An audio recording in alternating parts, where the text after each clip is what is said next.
Vous êtes croyant, monsieur? Vous croyez en Satan? Ok. Puis-je vous demander pourquoi? Ne partez pas. Si vous voulez montrer votre tatouage sur Satan, venez me parler, et je vais vous dévoiler les ténèbres, mon ami. Vous devez venir à la lumière du Seigneur Jésus-Christ, parce que Satan vous mènera en enfer. Vous pourrez penser que c'est amusant, vous pourrez penser que c'est une fête, mais je te dis, quand tu seras dans les flammes de l'enfer et que tu y seras pour toujours, tu ne trouveras pas ça drôle. Je suis ici en tant que chrétien, je parle de Jésus aux gens. Tu t'intéresses à Satan. Pourquoi dis-tu cela? Non, il ne l'a pas fait. Satan? Eh bien, pour être honnête, Satan était considéré comme le plus bel ange. Écoute ça, ok? Satan était un ange au paradis, ok? Il était très, très beau, ok? Écoute juste une minute. C'est quoi ton prénom? Désolé. Ok. Eh bien, Satan, si tu veux savoir, c'était un bel ange. Mais il est devenu orgueilleux. Il pensait qu'il était incroyable. Les amis, je suis ici pour discuter avec vous aujourd'hui, pour vous parler de Dieu, pour vous parler de Jésus. S'il vous plaît, considérez ces choses, il t'aime beaucoup. Tu reviens? As-tu quelque chose de sensé à dire? Vas-y. Pourquoi? Tu as littéralement environ 13 ans et tu parles ainsi. C'est vraiment embarrassant en fait, c'est vraiment... Ta maman serait-elle fière que tu disais des choses? Et ta grand-mère? Tu ne devrais pas parler comme ça. Allez, j'ai une petite fille, et si ma fille parle comme toi à 13 ans, je serais vraiment, vraiment contrarié. Oui, tu fais ce que tu veux. Quoi que tu sois, qui que tu sois, allez, regarde, tu es humain et Dieu t'aime. Et tu n'as pas besoin de te comporter comme ça. Tu n'as vraiment pas besoin de te comporter comme ça. Bon, écoute. Je ne veux pas avoir cette conversation si tu vas continuer à être impoli. Tu n'es pas d'accord avec elle? Non. Crois-tu en Dieu? Oui. Ouais, si tu crois. Ouais, mais que penses-tu de lui? C'est comme... parler de la théorie du Big Bang, c'est comme... Je trouve ça super. Comment tu t'appelles? Désolé, Karl. Karl a du bon sens, là. Tu as raison, Karl, parce que Karl a raison. Imaginez si nous entendions un boom de l'autre côté de ce bâtiment là-bas. Ok?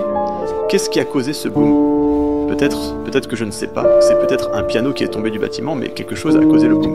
Donc si tu crois au Big Bang, je ne sais pas si tu le crois. Qu'est-ce qui a causé le premier Big Bang? Ça devait être quelque chose. Comment tu t'appelles? Ok. Écoute, je ne sais vraiment pas pourquoi tu parles comme ça. Tu penses vraiment que c'est une bonne façon de commencer ta vie? En étant si impoli en tant que jeune fille? Tu sais bien. Tout ce que j'essaie de te dire, c'est que Dieu t'aime vraiment, et qu'il peut t'aider, et tu ne devrais pas parler comme ça. À ton âge, ok? S'il te plaît, écoute. On peut discuter plus tard, ok? Mais écoute, si quelqu'un passe par là, toi, tu résous ce problème pour moi, ok? Tu sais, nous avons des lycéens géniaux ici. On parle des choses qu'ils ne diraient pas pour d'autres grands-mères. Mais voici la grande question. Si tu es jeune maintenant, ok, est-ce qu'il te parle de Dieu à l'école de nos jours? Quand j'allais à l'école, on lisait la Bible. Et ceux d'entre vous qui passeront par là, les athées, vous dites « Super, éliminons Dieu ». C'est super. Continuons avec des cours de sciences. Disons à nos enfants que nous venons de la boue, nous venons des singes, il n'y a pas de Dieu. Et maintenant, on en récolte les fruits. On a des jeunes qui n'ont aucun respect. On a des jeunes qui disent des choses que vous n'entendriez pas, même si vous alliez dans une autorité. Alors les gars, allez, réfléchissez à ces choses. Quand vous alliez à l'école et que vos grands-parents étaient adolescents, on leur enseignait de bonnes valeurs chrétiennes. Il y a un Dieu qui vous aime, il y a un Dieu qui prend soin de vous. Jésus est mort sur la croix. On vous enseignait les 10 commandements. Maintenant, on vous dit toutes sortes de choses. On vous dit que c'est normal, que vous êtes juste un accident, que vous venez d'un Big Bang, qu'il n'y a pas de but, qu'il n'y a pas de sens, qu'il n'y a pas de Dieu. Et tout le monde crie en se demandant, mais quel est le but de la vie? Y a-t-il un but à la vie? On a des enfants qui ont l'esprit tellement dérangé. Mais je dis que ça n'a pas à être comme ça. Il peut y avoir de l'espoir si vous vous tournez vers le Seigneur Jésus-Christ et que vous trouvez le pardon en lui. Regardez ces yeux, ici. Ces yeux-là n'ont jamais regardé ce qui m'aurait donné. Qu'en pensez-vous? Les gars, les enfants, ces yeux n'ont-ils jamais vu des choses gênantes? Qu'est-ce que vous en dites? Ils ont vu, d'accord? Maintenant, vous voyez ces lèvres ici, d'accord? Pensez-vous que mes lèvres ont déjà prononcé des gros mots, comme cette fille avant qui a dit? Pensez-vous que j'ai déjà dit des choses méchantes? Oui? Ok? Mais maintenant, posez-moi cette question. Posez-moi cette question.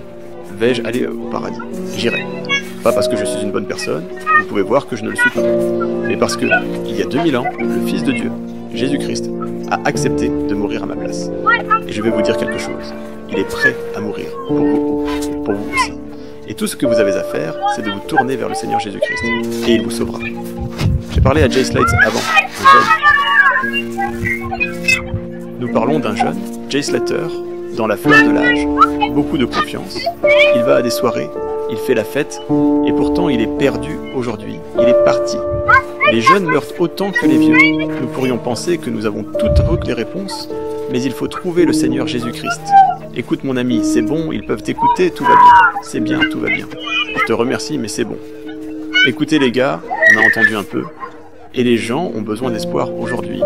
S'il y a des athées ici, pouvez-vous me donner de l'espoir? Allez, on va à l'hôpital de Lancaster, trouver quelqu'un là-bas. Donnez-lui de l'espoir si vous êtes athée. Qu'est-ce que tu vas leur dire? Juste pas de chance? Oh, je suis désolé pour toi, peut-être mieux la prochaine fois. Quel espoir ça donne? Eh bien, je vous parle d'un homme qui a vaincu le tombeau. Et il peut vaincre ta tombe. Parce que la vérité, c'est que peu importe qui tu es aujourd'hui, quel âge tu as, disons que tu as 50 ans, 60 ans, tu peux croire que tu as déjà 50 ans. Tu peux croire comme la vie passe vite. T'as 14 ans maintenant, 15 ans, je te dis, en un clin d'œil, tu auras 60 ans et tu regarderas en arrière sur ta vie. Et j'essaie de te dire maintenant, un moment comme ça, et je dis, quand tu mourras, quand tu entreras dans cette tombe, je ne dis pas que tu as 50 ans. Le Dieu que vous avez ignoré, le Dieu que vous avez rejeté, il vous demandera pourquoi vous avez rejeté mon Fils, le Seigneur Jésus-Christ, qui est mort sur la croix. Pourquoi avez-vous rejeté le seul qui pouvait vous ouvrir les portes du paradis, celui qui peut vous offrir la vie éternelle? Et je vous l'offre aujourd'hui.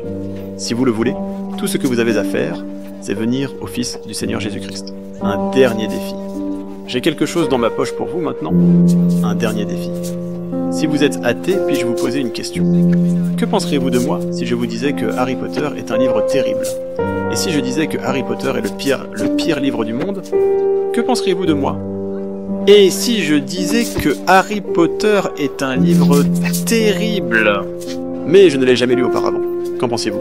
Il faut lire d'abord et ensuite porter un jugement.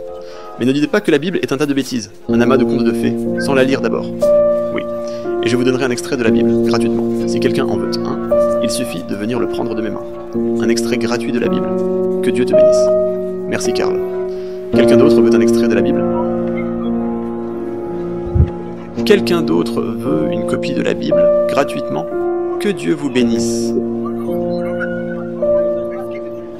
Et je me demande si je peux te poser une question. Pour qui votes-tu aujourd'hui? Quel leader pensez-vous qu'il vaut la peine de faire confiance? Quel leader pensez-vous devrait être le leader du Royaume-Uni? Parce que honnêtement, on a eu un nombre assez choquant de leaders récemment, non? On a eu un très mauvais bilan. Mais est-ce qu'il y a un leader en qui vous auriez confiance? Qu'en est-il de Rishi Sunak? Pensez-vous qu'il va être un bon leader? Non. Et Keir Starmer? Je ne pense pas qu'il va être un bon leader. Nigel Farage? Certaines personnes pourraient dire Tommy Robinson. Certaines personnes pourraient dire Donald Trump.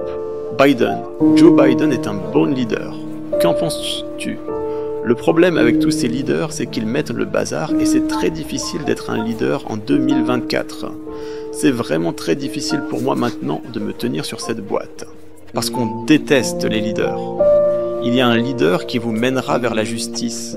Il y a un leader qui se soucie de vous. Il y a un leader qui écoute vraiment quand vous l'appelez. Et c'est le leadership du Seigneur Jésus-Christ. Comment lui faire confiance? Comment fais-tu confiance au Seigneur Jésus-Christ? Vous savez, la Bible dit que dans les derniers jours, nous aurons des hautains, les amoureux des selfies.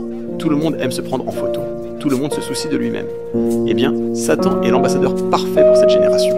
Il s'aimait trop. Il était un ange au ciel.